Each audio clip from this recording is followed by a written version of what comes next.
Football is one of the most popular sports in the world. In Hong Kong, it is known to be one of the most watched and played sports. The Hong Kong Football Association was established in 1914 and currently has over 100 years of history. Within the Hong Kong Football Association comes women's and youth football. In Hong Kong, the youth football program is funded by the Hong Kong Jockey Club Charities Trust and aims to enhance youth interest in football, to cultivate a spirit of sportsmanship and teamwork. Not only that, but also to train players for the regional youth teams with the likelihood of being promoted to representative teams. For especially gifted players, the Jockey Club funds trips to Premier League academies for experience for the young children.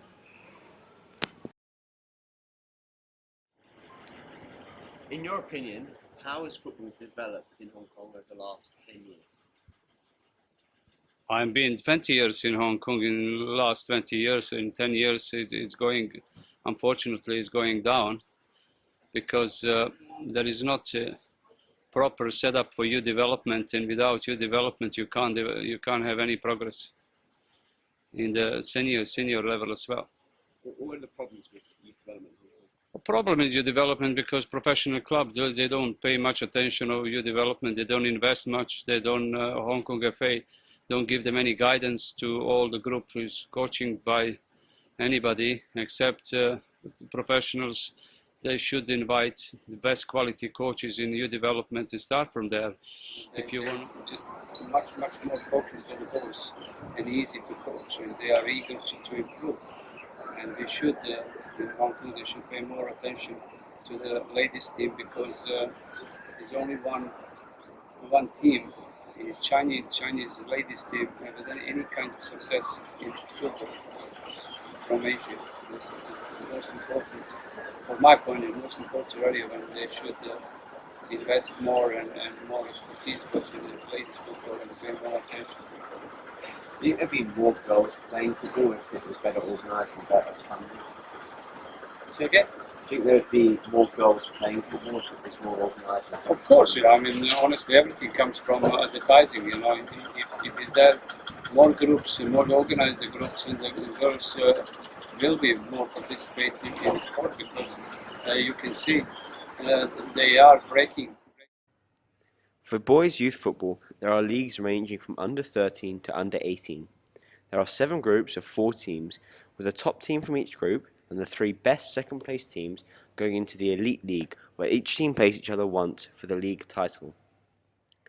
The remaining second place teams and all the third place teams go into the second division, and all the fourth place teams go into a third division. There is also an FA Cup competition. Although there are many leagues and teams playing in the Boys Youth League, currently there isn't a Girls Hong Kong Football Association Youth League. There is a Girls Junior League, but it is not organised or funded by the official governing body of Hong Kong football. When you were growing up, what was youth football like in Hong Kong?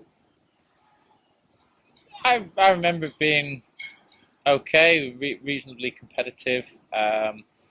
Fortunate that both the people that I played with in my school team and also down at the football club were probably some of my best friends at the time, so it was certainly very enjoyable. Has it changed since then? I can't really speak on behalf of all of youth football. I can only kind of speak with my experience with what I've been doing as a coach now of the Hong Kong under-16s. But I think it seems that there are a lot better teams now, and it seems quite a lot better organised than perhaps it was when I was playing. In terms of how the game is played, what's the difference in how they play in Hong Kong compared to how they play in England? Youth and adult. It's probably best for me because I never really played any youth football in England, but obviously I played a lot of adult football, so it's probably best for me to compare in terms of adult football, and the two are probably total opposites. Here you find everyone is a very slow-paced game, but everyone's quite technical. My biggest thing, what I pride myself on, or what I deem the most important thing above anything else, is hard work. So it's something that I try and instill in the coaches, the players that I coach, and it's something that I kind of live my footballing life by. So I just encourage throughout all that, the players, the coaches, everyone needs to be working harder. I'm sure that will lead to future improvement.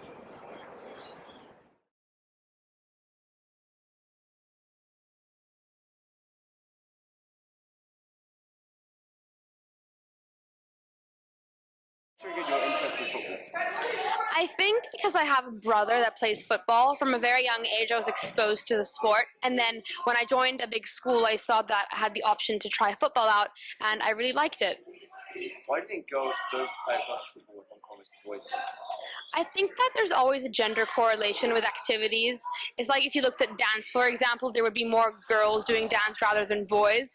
I don't necessarily think it's a good thing, but I believe that over time, if we continue promoting these activities, more girls will join football and activities of that sort. Do you think there would be more girls playing football, more leagues with more coaches? I think if it was offered through school, there would be more interest from the girls, not necessarily coaches. If you make it part of the curriculum, it means that the girls have to at least try it out. And the problem is that they don't naturally just try it out. If we make it part of the PE department, for example, one of the subjects we have to cover, I think that might spike some interest from the girls. What is the standard of girls football like in Hong Kong? I think that if you play for an external club, then the standard is very high. The external clubs tend to have 2 to 3 trainings a week, which means that you get to learn and develop with the team. We also have a league in the second half of the year, which is the under-20s league, the Henderson League, and that allows us to develop our skills, team skills, and more importantly, we're learning from older, more experienced players. What do you think needs to be done to improve girls football in Hong Kong? Once again, I would promote it through schools because that way more girls would be exposed to the sport itself. Other than that, I think the girls that are involved are very satisfied with activity. We have highlighted the issues that youth football and girls football present. Although there are problems with the involvement of girls football, thankfully there is a solution. However, it is unlikely to be achieved in the next 5 to 10 years. Money needs to be invested into youth football and girls football on a grand scale.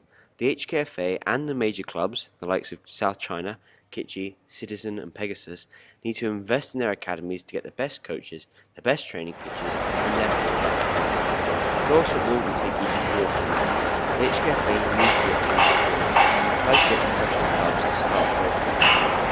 If the investment in youth football is unlikely, the majority of this will go to big clubs. However, hopefully this documentary has made people aware of the issues of girls football